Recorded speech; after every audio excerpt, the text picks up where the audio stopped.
5 dark figures were rushing through the trees of the dense dark forest. They skillfully jumped from branch to branch. Finally, they reached a clearing with a fire, near which someone was wrapped in a sleeping bag. The man with the red collar immediately pulled out a dagger and threw it at the target. The blade sliced through the air at high speed and hit the center of the figure on the ground. But the next moment, he found his sleeping bag empty, and a voice came from behind him, a guy with a bow saying that he was here. He asked if he had the right to kill them if the men were armed and tried to attack him. He broke off a thin branch that was sticking out near him, and said that in that case, it would only be self-defense. Threading the branch into his bow instead of an arrow, he pointed the weapon at the attackers. The men couldn't help but laugh at the scene, thinking he had gone crazy. But the next moment the branch went right between the eyes of one of them, and he flew down. Now the attackers were not so funny. The other one screamed in horror looking at the archer and shouted that it was power. On the tip of the next arrow, a magical tip of lilac light was visible. The boy shot arrow after arrow and counted each enemy he killed. The attacker in the red collar could only notice how his henchmen were falling from the branches one by one. As he broke off another part of the branch and prepared to shoot, the archer heard the last of the attackers begging for mercy, raising his hands. Without hesitation, the boy fired an arrow at the last target, saying that a person who is going to kill should be ready to die himself. The boy went downstairs, and after putting out the fire and cleaning it up, he checked for any other traces of himself. Now he was thinking of Darien. The boy would have liked to tell him that the world he had told him about was different from his stories. The cloaked archer climbed a tree and moved through the forest along its branches. The world of people was very primitive in his opinion. The bishop was sitting at the head of a long table with many deacons. Each of his fingers had a ring with stones.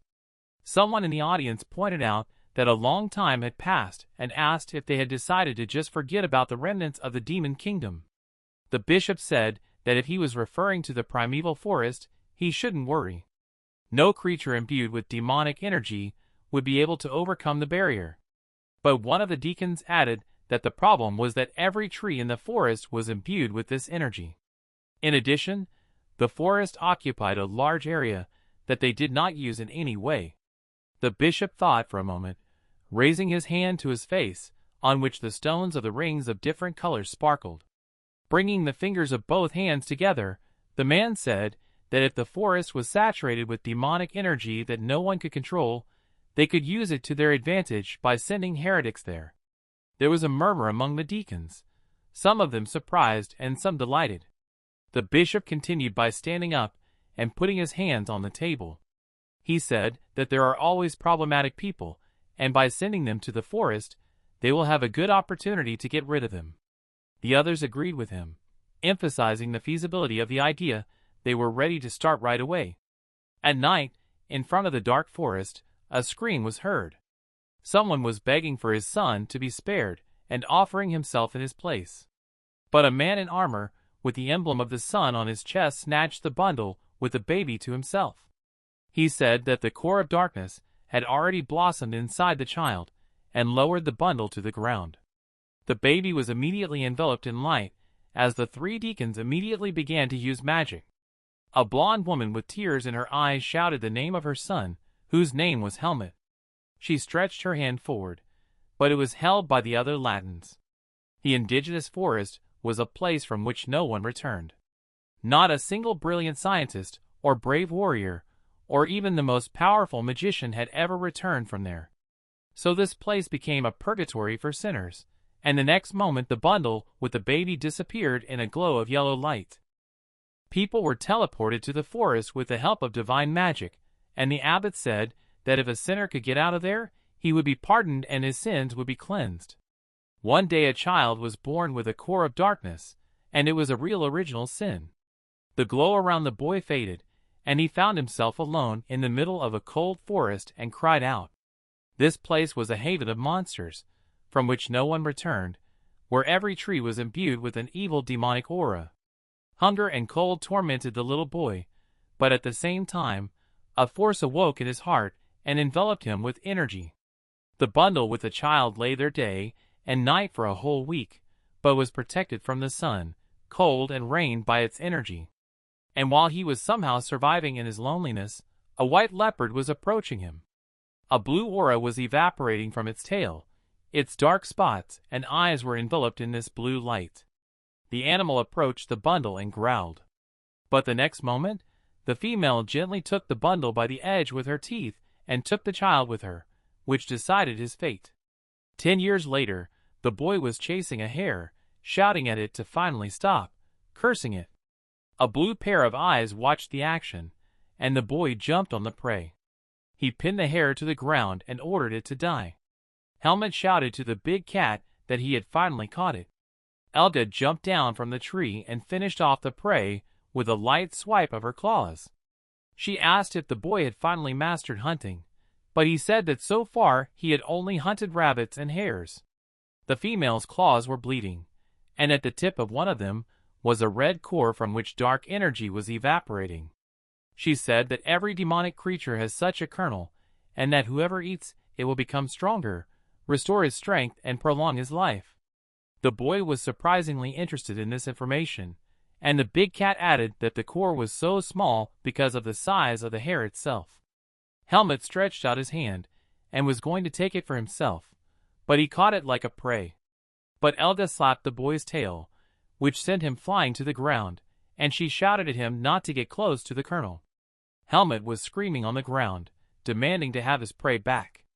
The female explained to the fool that if a man ate it, he would turn into a demonic beast, and in that case, he would never be able to leave the forest. The boy continued to be indignant and dragged the hare's carcass away, saying that this was nonsense, because he would never be able to leave this place anyway. So he could become stronger right now, because his companion said that he would not leave this place because he was so weak. She turned to him and said that was not true, adding that he could leave the forest. The boy stopped in surprise and questioned her, but Elga said that she thought so because no one had ever done it before. But now she knew someone who said it was possible, and the boy wanted to know who it was. Helmut stopped in surprise again, because he heard that she had heard it from another person and demanded to meet this person. Elga said to forget about such a stupid idea, and that most likely that person was already dead. The boy was not going to back down, because he could still be alive, and he wondered if she had seen his corpse. The female recalled the image of a long-haired man. She said that he was very strong at one time, but when they last met, he had grown very old. Elga said that no matter how strong a person is, the demonic energy of the forest gradually squeezes all his strength, although the boy could not understand this because he was born with a core of darkness. She added that it had been too long since she had seen him, and that he must have been in his 90s by now. Helmut wanted to find him anyway, because he remembered her telling him that people lived to be 100 years old.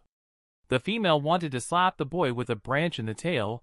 She said that she had raised, fed, and watered him, and he decided to leave her just like that. Dodging the branch, the boy shouted that she was demanding that he grow up. Elga said with sadness in her eyes that maybe he had left the forest, but the boy was going to find him anyway and would just come back to her otherwise. She could not stand his stubbornness and growled, telling him to do what he wanted and adding that he should be to the east of them. Helmut immediately stormed off without letting her finish. Elga just looked at him in surprise and shouted that she would not save such a small scoundrel. The boy's eyes were shining with happiness. He could not believe that he had finally met another person. It was strange to him that this man was very strong, but there was no core of darkness in his heart. The boy continued to run towards the person who was just like him, but he was forced to stop in front of a fence. Helmut could not remember how long ago this fence had been there, or if it had been there at all. He jumped over the fence with ease, and the next moment was already marveling at the building in front of him, and was glad that only a human could have built it. But the next moment, a strong hand pushed his head to the ground. The gray-haired man demanded to know who he was and who sent him. The boy, in pain, said that he had come because Elga had told him about another person who was supposed to be here. Hearing this name, the gray-bearded man with yellow eyes let the boy go. Taking his hand away from his head, he asked what the boy wanted from him, and said that if he just wanted to see the other person, he could look somewhere else. The boy looked up and saw a stout man. Although his gray hair meant he was old, he was still very strong. Helmut stood up and said that he was not just going to see him. He wanted to leave this forest. The man introduced himself as Darien and wanted to know the boy's name, asking if he really wanted to leave this place. The boy said his name and told him that Elga had told him about the person who should know how to do it. The man asked why he wanted to do this, adding that the world outside the forest was not as fabulous as he imagined. Helmut naturally asked what was really out there, and the man told him that although there were no dangerous animals with long claws and sharp teeth, people were dangerous even without that. Instead, they use cunning and cruelty, and in that world, anyone is ready to use others for their own benefit. Darien wondered if the boy had been born in the forest, and when he heard that he had been brought here, he realized the core of darkness inside the boy, which he confirmed. The man said that since he was not killed at birth, he must be from some noble family, and at least a nobleman. The boy didn't understand what the word meant, but the man added that in this place, origins and regalia didn't matter, and he only had a debt to that big cat. Darien told the boy to listen carefully, because he had been sent here because of the core of darkness inside him, and as long as it was there, the boy would be haunted wherever he went. All that awaits him outside are dozens of pursuers and possible death at the hands of another person. But the boy still wanted to leave this place. The man grabbed him by the arm, which made him growl and resist. Darien noticed his short temper and told him that before he could go to other people, he needed to become a human being himself. Helmut finally stopped resisting, and the man promised to make him a real person. The boy asked what he needed to do to leave this place, and Darien said that although he only needed to go through the barrier, he was not ready for that yet. He needs to get stronger first, and then meet someone who knows how to pass through the barrier, but he won't tell him anything until then. The boy asked how he could become stronger, and Darien told him to do as he was told. They went inside the house, but almost immediately the boy was screaming again. He threw the broom to the floor and asked why he had to do all this nonsense, and the man told him that this is how people live. The boy didn't understand what he meant by usually, because the place was so dirty and everything was covered in dust. The man finished weaving something out of straw and asked if he wanted to stay in the forest forever. Helmut clenched his fist angrily, but he had nothing to say. He asked what he was doing, pointing to the straw bed. The man told him that this was where he was going to sleep, and the boy was pleasantly surprised. The boy asked if he could finally rest, but Darien called him a lazy man and demanded that he get up because they had a lot of work to do. He handed the boy some clothes and told him to get dressed, even though he was uncomfortable wearing something like that. The man added that he needed to get used to people's clothes and demanded that he handle the clothes carefully, because he had no other clothes. They started walking through the forest, and the boy wanted to know where they were going. Darien replied that he had something else to learn. He was going to show him what he could and could not eat, and how to make something edible even from something that was not. He took out a plant root from his bag and, cutting out the core, explained that even after it was removed, the plant was still saturated with dark energy. But there was something that was beyond the power of dark energy. They went to the river and the man dipped the root into the water, saying that it would cleanse the food of demonic energy. After washing the root, Darien handed it to the boy and told him to try it. Helmut crunched it and was surprised that it was edible and tasty. The man said that if the boy understood everything, then they needed to get on with other things. The next moment, the boy's face was already drenched in sweat, and he was muttering under his breath that although he should understand the way people live, he did not understand why he had to carry this water over and over again. He stood with the wooden buckets by the river and was angry that he was constantly being forced to do something stupid and that it felt like some kind of mockery. Behind him, an animal was sneaking out of the bushes, and the next moment the frightened boy was dodging a blow from Elga, who splashed water around him. The big cat asked him what the hell he was doing, and the boy replied that he had been ordered to fetch water, pointing to the bucket. Elga asked him if he was really listening to that person, because she had never listened to him. Helmut said with a guilty expression that the man had promised to make him stronger. The big cat laid down next to him and asked him what would happen when he finally became strong, if he would really leave the forest. The boy again filled the buckets with water, and tears flowed from his eyes, in addition to the spilled water that was running down his face. Helmut reminded her of her own words, that he was a human being and should live among them. Elga asked him if he really thought he would be better off there, but even though he didn't know it, he said that it would not be better in the forest. Taking the buckets, he said that he had to go, and the big cat saw him off with a sad look. Elga's eyes grew sadder and sadder, and as she walked away, she thought that he still had a glorious future ahead of him. The next moment, a stream of water from the bucket washed over the boy. Helmut endured its coldness by doing the plank, bending his knees, and holding his hands in front of him. The man demanded that he not bend his back and continue, and the boy mumbled through his teeth that he was exhausted. But Darien reminded him that otherwise he would remain in the forest, and the boy gritted his teeth and continued to stand, shouting through his tears. The man watched him all day and saw that he was holding up well. The survivors of the forest were different from the others, and the boy's core of darkness was not his only characteristic, so he was worth training. As the sun set, the boy could barely hold on, and Darien said that he had enough for today, and the boy fell to the ground exhausted. The man took him in his arms, and he was sweating and barely breathing, saying that he was hungry. They sat on stumps near a fire with a pot of soup over it, and were about to eat. The man told the boy to take a spoon and eat like a human being, because although he had picked up some food, he just stared at the plate. Holding the spoon in his fist, he finally shoved it into his mouth and, feeling the delicious taste of the food, began to wave the spoon like crazy. The boy kept asking what this miracle was called, and was happy to see how delicious the soup was. Helmut kept eating the soup, smearing it all over his face, and the next moment the man stood up. The boy was surprised and asked him if he wasn't going to eat. Darien was pulling his long hair into a ponytail behind his head, and was about to show something. Even though the man had promised to help him leave the forest, he had to become stronger to do so.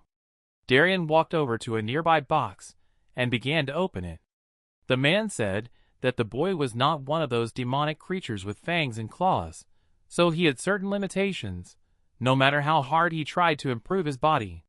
The man grabbed a wooden stick from the chest and whistled, saying that the next day he would teach the boy fencing. But first, he would show him what the blade could do. He walked over to a small stone and told the boy to watch carefully. First, the old man made a simple stroke in the air to warm up, but the next moment his eyes glowed yellow, and the stick itself was accompanied by a yellow glow. Helmut stood up in surprise and shouted where the lightning had come from. At that moment, the man, with a powerful wave of the stick accompanied by yellow lightning, cut the stone first in half, and then it cracked and shattered, leaving a long impact mark on the ground. Darien explained that this was how the people were able to survive. The boy asked what it was, and he said it was power. He directed it into the stick again, and it shone with yellow streams. The man explained that monsters were powered by demonic energy, and the power was the source of people's energy. Although there was a core of darkness in the boy's heart that created a slightly different power than the man's, it was essentially the same source. Helmut realized what he felt when he looked at Elga or Darien now.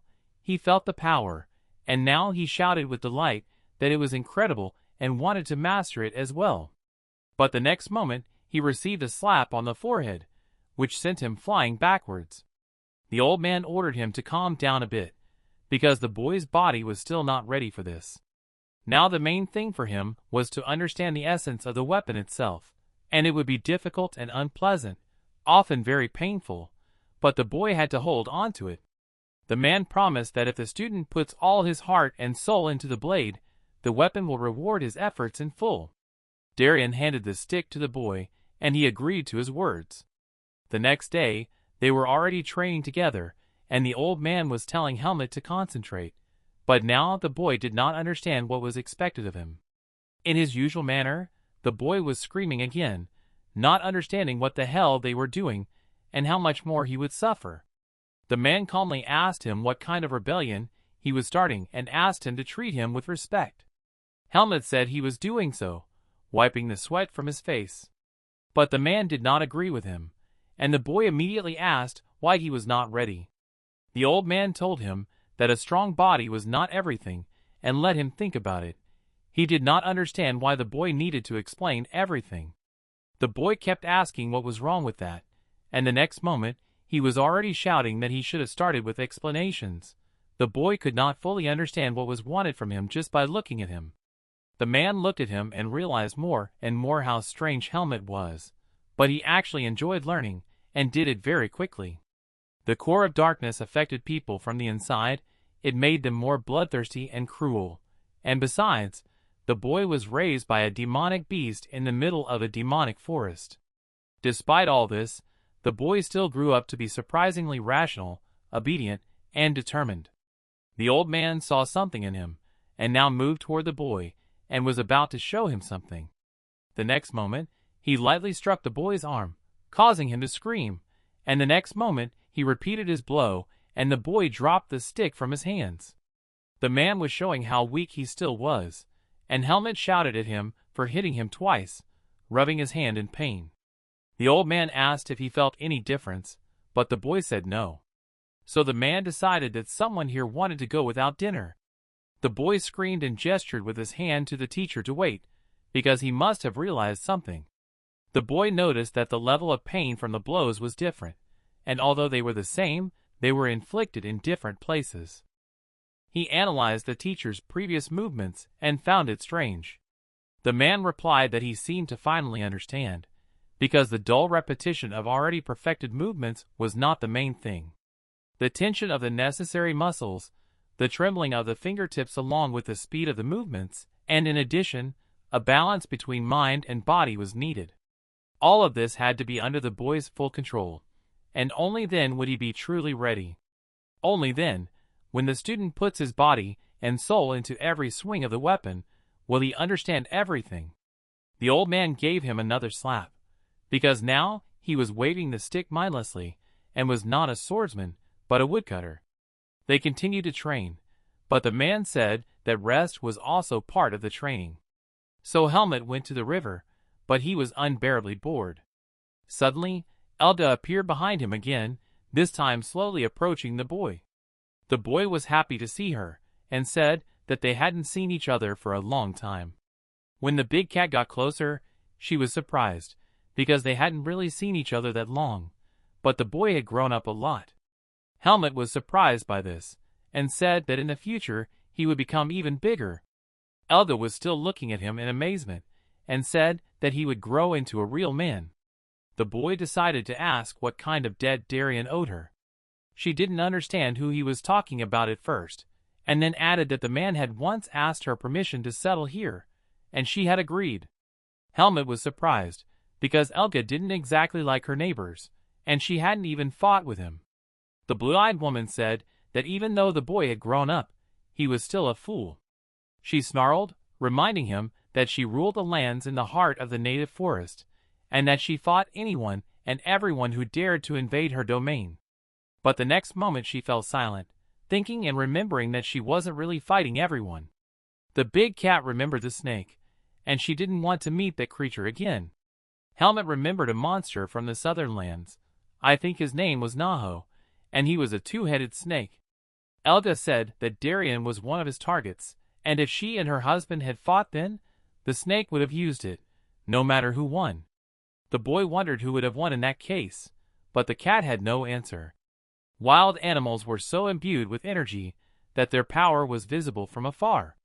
But humans were not like that. They were not born with energy, and therefore could hide their true strength. Helmut asked if this meant that she would not have one. But Elga meant that she simply could not know, because even that snake, despite all its hatred for humans, would not have attacked him because of the hidden power inside the man. Now the boy wondered why Darien disliked Naho so much. His mentor told him that the man had once destroyed one of the snake's disgusting places, and if he wanted to, they could see what was there. The boy crossed his arms over his chest and asked what she was talking about. Of course, he was curious. Elha agreed to show him everything, and the next moment, she was rushing through the forest with the boy on her back. At some point, they flew near some strange sounds. A man was being whipped on the back, and a woman was being dragged along the ground by her leg in despair, only able to leave nail marks behind her. Elha said that it was a slave farm. The place was surrounded by a high palisade, inside which you could see thatched huts. Some people were dragging something, others were doing crafts, and some were being whipped. The boy watched and wondered how exhausted men carried stones and logs. One of them was sleeping on the ground, having dropped his load. But immediately behind him, a man with a whip appeared and ordered the bastard to get up and not to be idle. Even though he started to get up with difficulty, he immediately received whip blows, again and again, covering his head with his hands. The boy did not understand what was happening, because the man was definitely in pain, and did not know why he was being beaten at all. The mentor told him that he was suffering because he was not doing his job. The two girls watched the scene in horror, and the man with the whip noticed them and ordered them to go inside the hut immediately. A whole group of frightened women with their hands tied were dragged inside, under the supervision of other men. Helmut looked at this group of people and did not understand what was going on, but they were somehow different from him, and for some reason they were being driven into the huts at lunchtime. Elda asked him if he meant women, but he told her that they were future food. They were people like him, only of a different sex, because people are divided into men and women. The snake liked women better, because their meat was more tender, and there was less muscle. But if you eat them all at once, there will be very little meat, so they were fattened first.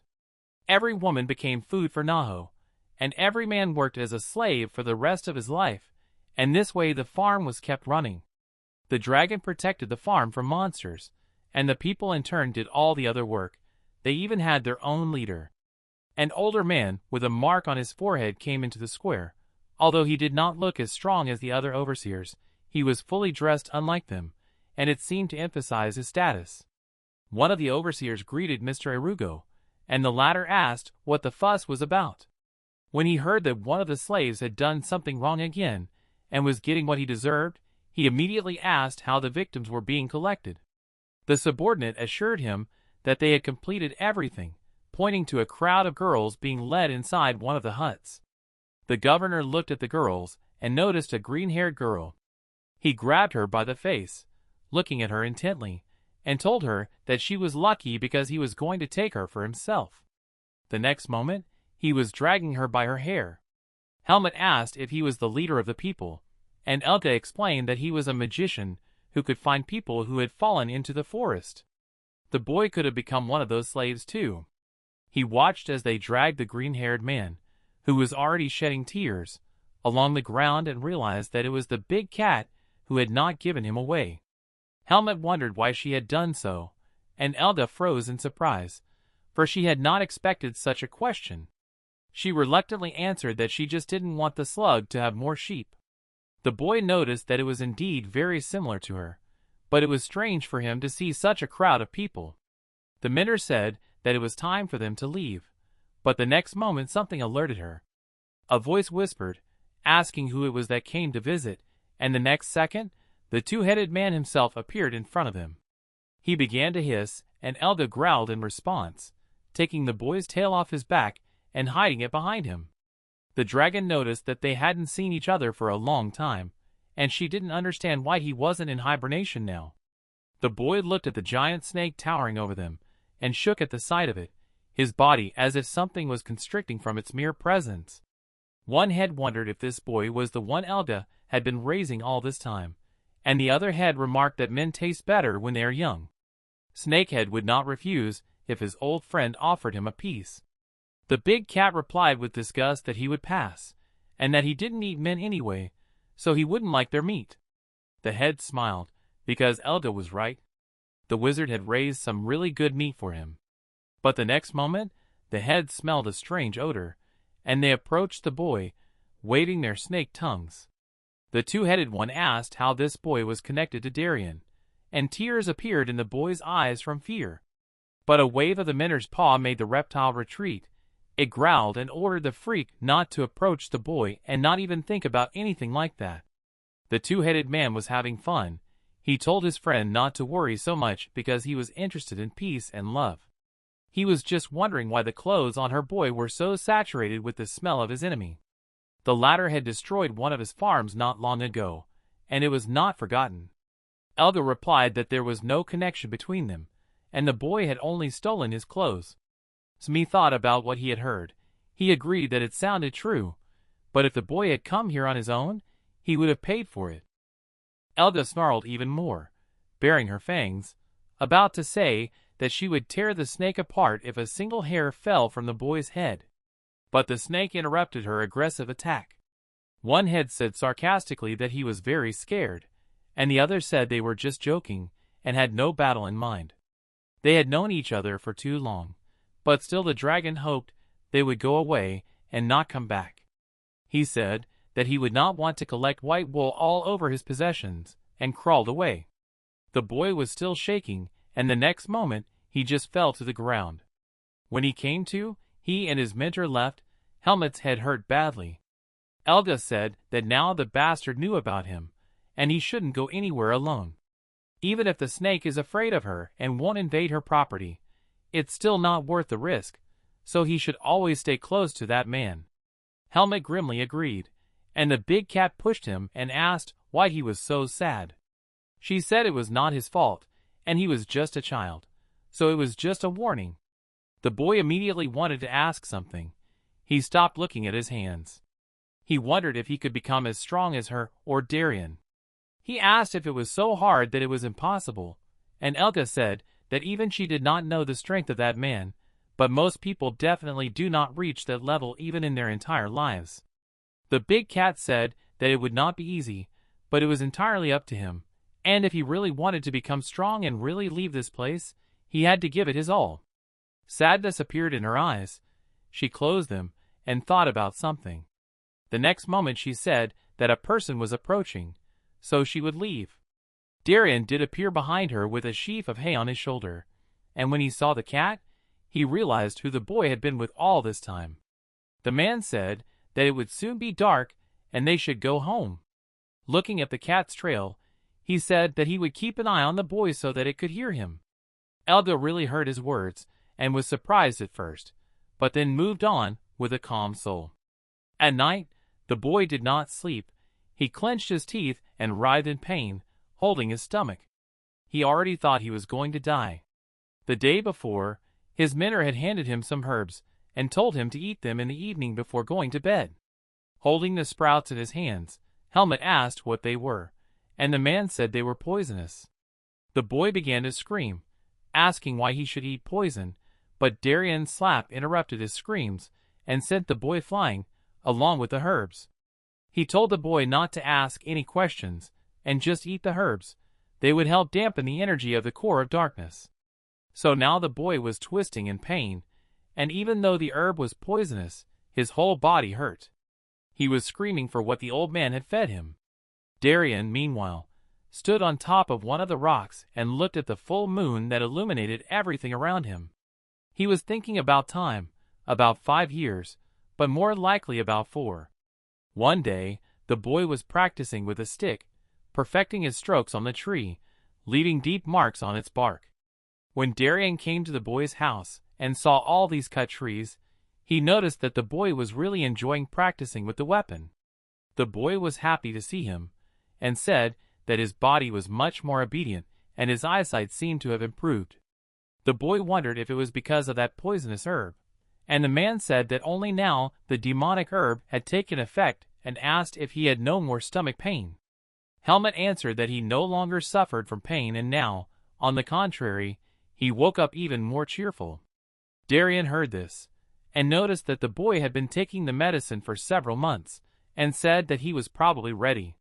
The man reminded the boy about power. It could not be seen, and was not on the physical level, so it was considered unlimited. But if the body was not ready, it was dangerous to use this power, which is why the man had not shown anything before. Now the boy's body and mind were ready, and from that day on, he would learn to use his strength. The man raised his stick in front of him, taking a deep breath. The next moment, his stick was enveloped in a glow, commanding it to absorb the surrounding energy and channel it into the weapon. This was the essence of all power, and this is how he would use it in the future. The old man ordered him to raise his sword and fight. He needs to keep his breathing at the same pace and absorb the energy around him, while maintaining calm and lightness of movement. The man attacked the boy, saying that if he lost his breath, he could forget about his strength and his body would just break.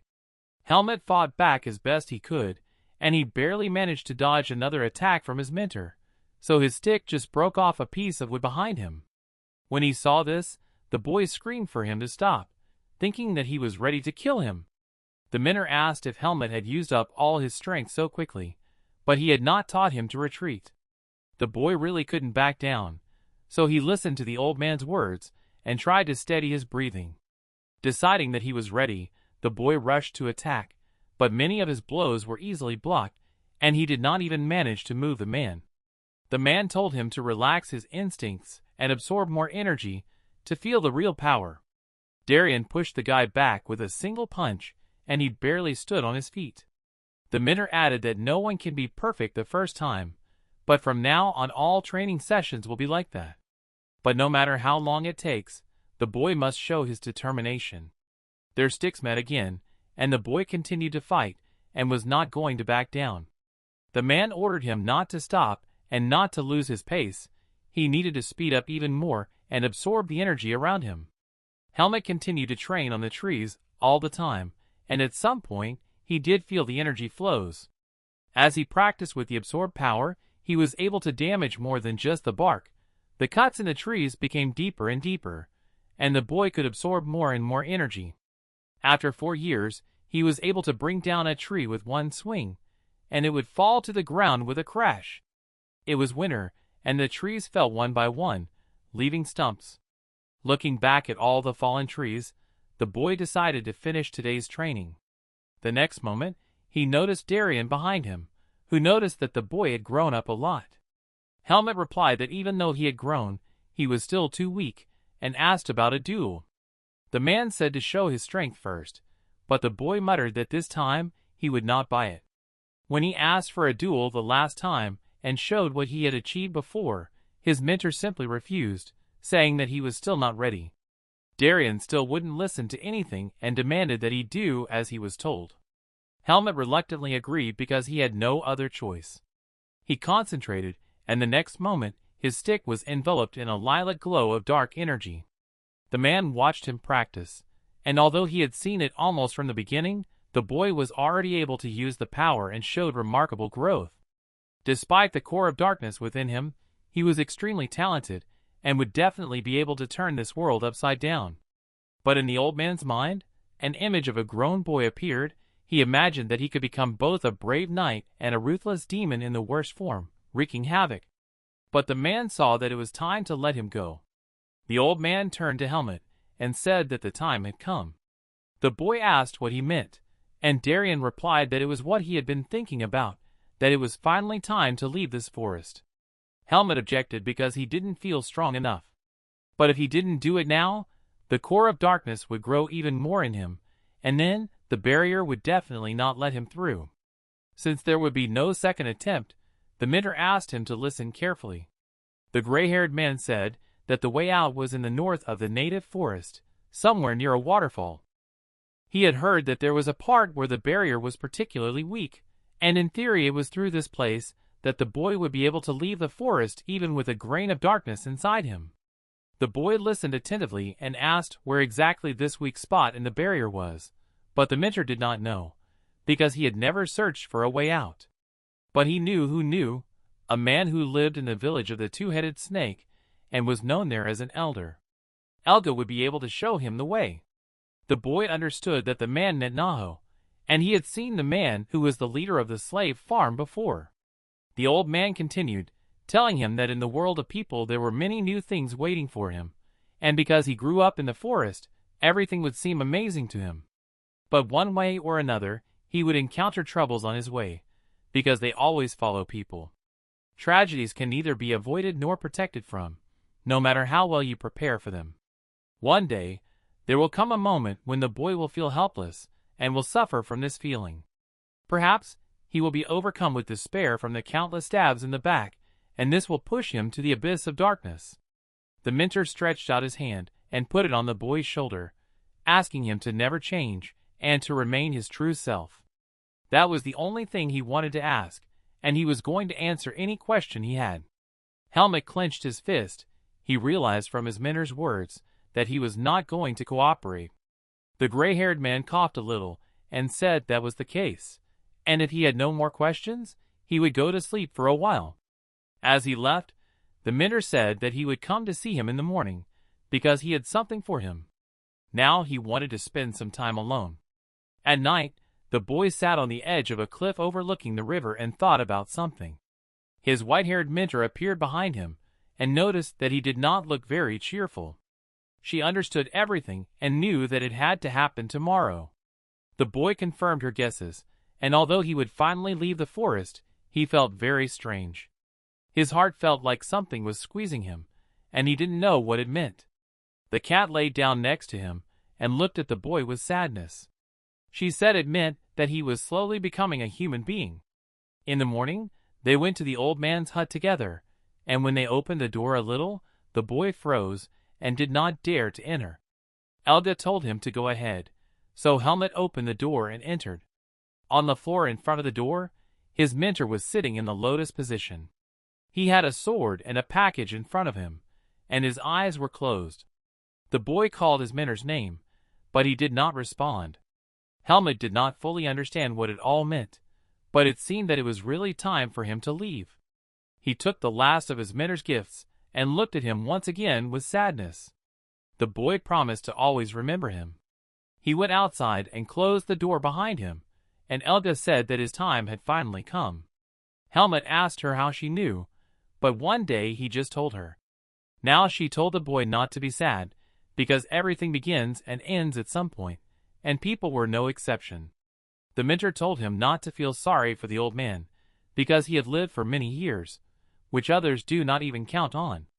The big cat threw something with its tail at the boy, saying that it was time to return it to him. In the bundle was the medallion that he had been wearing when Elga came across the kid. The mentor told him to unwrap it and take a look at it, in case he needed it someday. The medallion was gold with the same chain. Elga said it was pure gold and very rare, so he was born an aristocrat no less. Opening it, the boy read an inscription that said, "Let the light show him the way." At the bottom was a signature with the name Margaret Irene, and Biloshursta wondered who it could belong to. The boy suggested that it was his mother's name, and the mentor advised him to find her when he got out. She would surely help him no matter what. Elga asked if the boy was going to go to that slave farm, saying that the snake should be hibernating now and nothing would wake it up.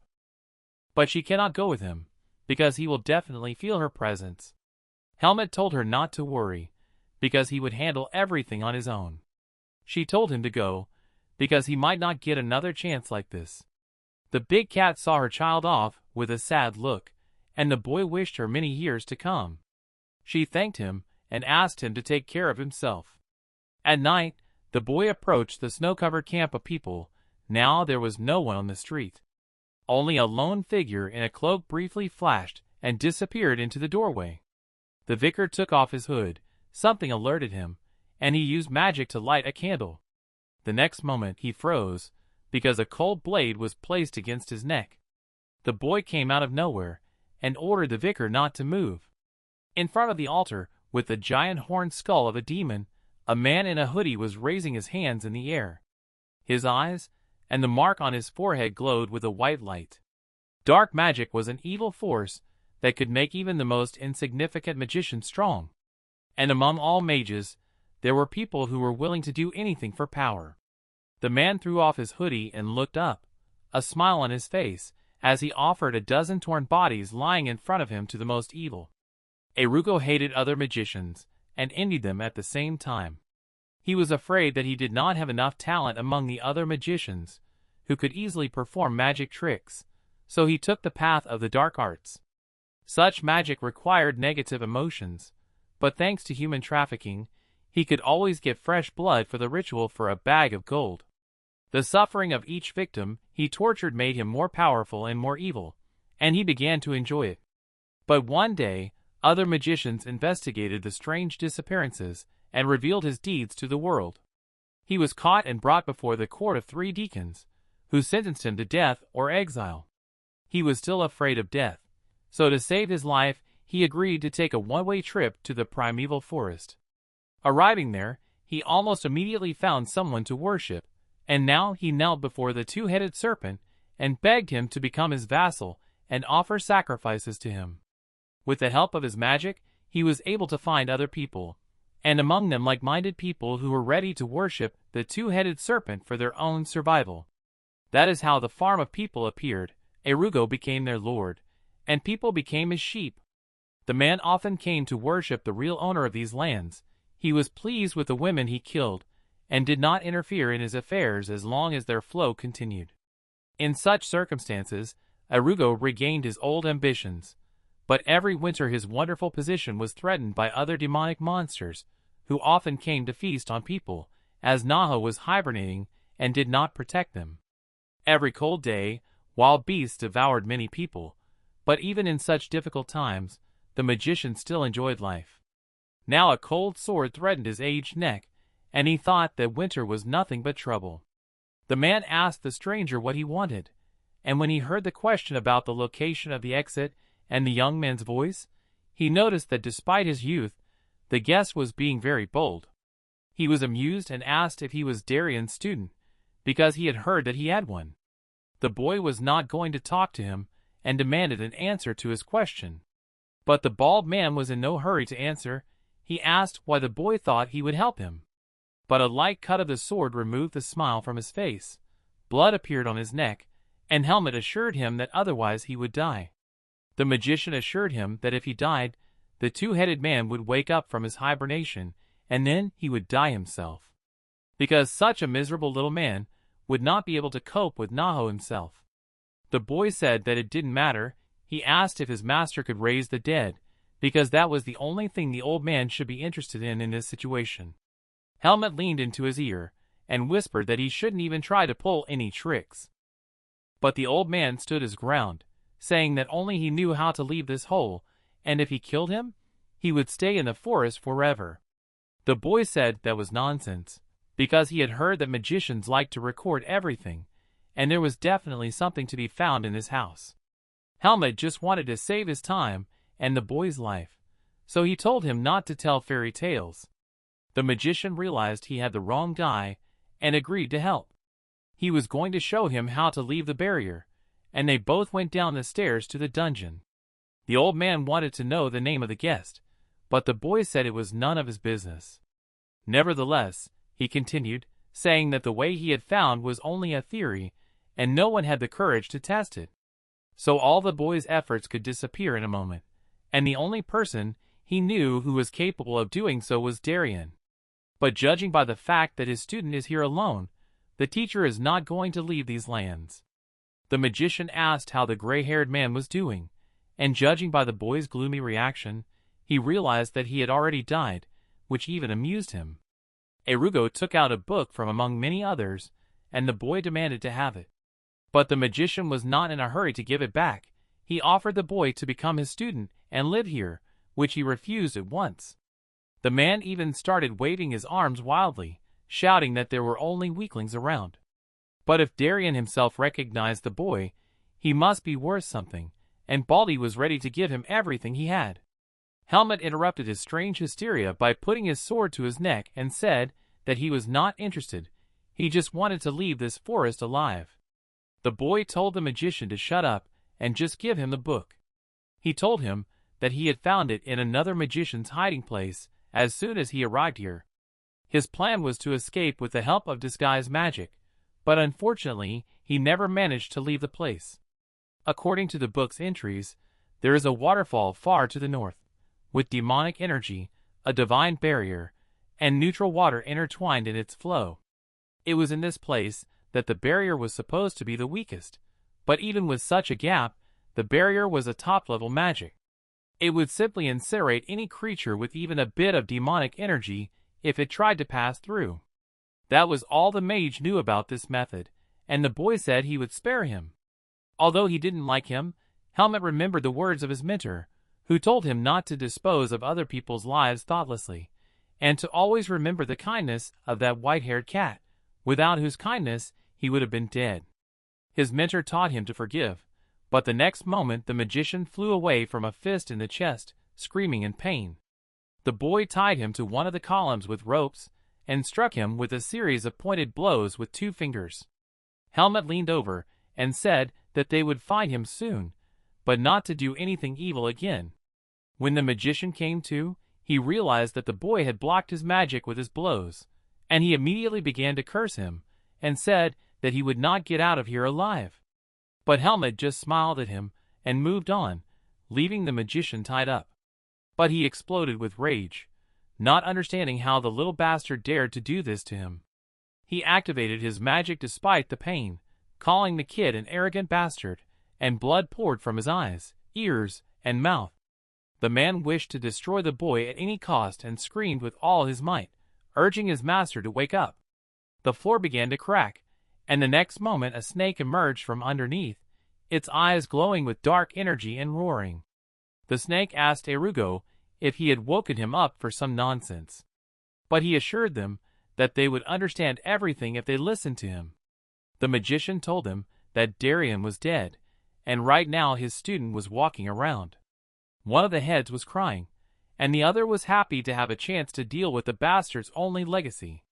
The 2-headed one said he would find him and disappeared into a wall opening. Erugo laughed at the little bastard because he had no business humiliating him, but now he would definitely not get away with it. The boomerang was already flying back to him, and now the little shit would definitely die.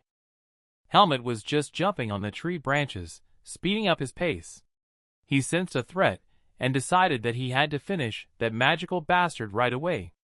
But there were other demonic creatures running alongside the boy, all of them running away from something, not paying attention to the man next to them. Helmut tried to understand what was happening here. He knew that he had to get out of the snake's domain as soon as possible. But the whole area ahead was saturated with thick demonic energy, so he stopped. The next moment, he felt someone approaching and grabbed his sword, with 2 angry heads looking down at him. The heads spoke in turns. They greeted the boy and knew that they would meet again, and since they had been waiting for this for a long time, they would not let him go. The boy refused, saying that he would have to cut off their heads before he left. The snakeheads laughed at this response from the pathetic man, who had become too bold since their last meeting, and had nothing to oppose them both with his tiny body. The heads pounced on the kid, shouting that resistance was pointless, so he should just let them have him. The explosion of their impact kicked up a cloud of dust and snow higher than the trees of the forest, and the boy dodged the attack but could not see anything. The serpent snarled that the boy was dodging well, and the boy finally realized that the serpent's body was already wrapped around him, and the ring was tightening. The monster was laughing, because now there was nowhere to dodge, and it prepared to attack the center of the circle. Helmut closed his eyes and tried to calm down. He believed that the right opportunity would come, even though the enemy was very strong and there was nowhere to run. After collecting his thoughts, he opened his eyes. The boy was not going to die so easily. The snake was concentrating an energy ball in front of its mouth, which was getting bigger by the second and was now in front of the beast's chest. Helmut decided that the moment was right and rushed to the open mouth of the head that could not watch him. The boy ran up the snake's scales, drawing his sword, knowing that despite the creature's great power, it always has weaknesses. Helmut swung the sword. Now was the perfect opportunity to get to its eyes. The blade passed through the snake's face, slicing the eye right in the center. The next moment, the head was whimpering in pain, tossing from side to side. The boy wasted no time in rushing away. He had done all he could now, for he had expended too much strength and could not have killed the monster even if he had wanted to. The wounded head of the snake continued to wriggle in pain, preventing the other one from acting, which was shouting that he was an idiot and demanding that he finally get his act together. While they were busy with each other, the boy managed to get far enough away and was not going to stop. But the next moment, the agonizing scream stopped, and the surviving head devoured the other, along with the severed neck. Helmut looked around in horror. The snake was devouring his brother's head, and snarling that this stupid head could not even handle such a cockroach. But now that no one was bothering him, the snake would do it himself. He had gotten rid of an unnecessary part of himself, and now he was going to get rid of another unnecessary person. The beast rushed at the boy. He was able to catch up with him with one throw, and the boy had to block his blow with his sword. Helmut was thrown to the trees and hid among them. The snake stood in front of the sinkhole after his attack and looked for his victim. He was surprised that he still had the strength to hide somewhere after that. The snakehead had lost one head, and now it would be harder for him to find him. But he was not going to give up so easily. Helmut was catching his breath behind one of the trees. Although he knew that this creature was very strong, he did not expect such power. The boy looked at his sword and realized that he had barely managed to strike only one blow during the whole fight. But at least he was able to survive, and now he had to run away, because he would not have another opportunity. Standing up, he froze, and behind him he felt a demonic energy, a snake slowly combing the forest and approaching him. The monster rejoiced. He also felt the little bastard and laughed at his attempt to hide in his native forest. The boy continued to hide behind a tree. He was badly hurt from the previous attack. His ribs were hurting badly. He tried not to give himself away, but the beast knew exactly where he was, and was already flying in his direction, its mouth open. Helmut raised his sword and gritted his teeth. The blade glowed. He didn't want to die like that, and with a swing, he ran out from behind the tree. But the next moment, his eyes reflected a blue glow, and a majestic white cat landed in front of him. Elga covered the boy with herself and growled at the enemy that they hadn't seen each other for a long time. The snake stopped, calling her name, and she called his. The mentor's body radiated a powerful blue aura. The boy covered his face with his hand. He saw the full force of her demonic energy for the first time. She was glad that the boy had survived, and promised to take care of the rest. Helmut wanted to help her, but she told him that he had to go, and since he had dreamed of his freedom for so long, he could go and take it. The boy just froze at her words. The mentor told him not to waste his strength and to get out of here, and the next moment she threw herself at the snake. The wounded boy gave her a look and thanked her, then ran away. The snake shouted at the stupid cat, and did not understand why she dared to invade his property and disturb him. Elga replied that she was doing what she had to do, and had not come to disturb him. The serpent could not contain his laughter. He did not understand even the possibility of such a devoted friendship between a human and a demonic creature. He opened his mouth and thanked her for coming alone, so he could devour them both in one day. Elga offered to test his strength, because for some reason he decided that he could defeat her with one head, when he had failed with two. The giants merged together in battle. The boy finally stopped fighting off the other monsters. It had been several days since he left the Naho lands. Fortunately, they were not even close to the snakehead, but there were still a lot of them. Helmut remembered both of his mentors. He knew that he would not have survived even one such monster if it had not been for Elga and Darien.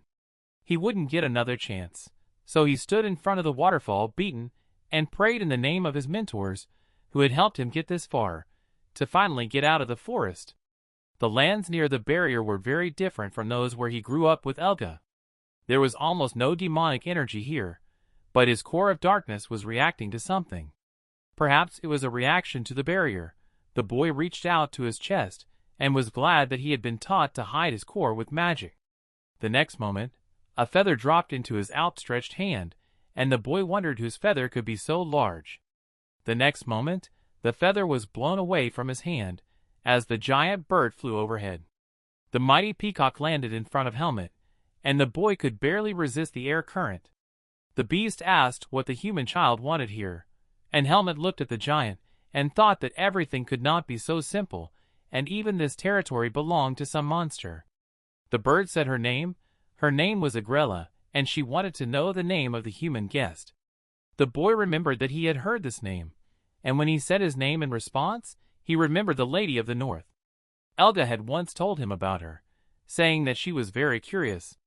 The bird looked at the man and smelled a familiar odor. Although it was hidden by the blood of other monsters, she could definitely smell the scent of the snake and Elda's leopard. The presence of both scents at once interested her, and she wanted to know whose it was, Elda's or Naho's. The boy straightened up and said that he was Elda's family. Igrella was also interested in this information. She spread her wings and pointed out that Elda's own family had invaded the territory.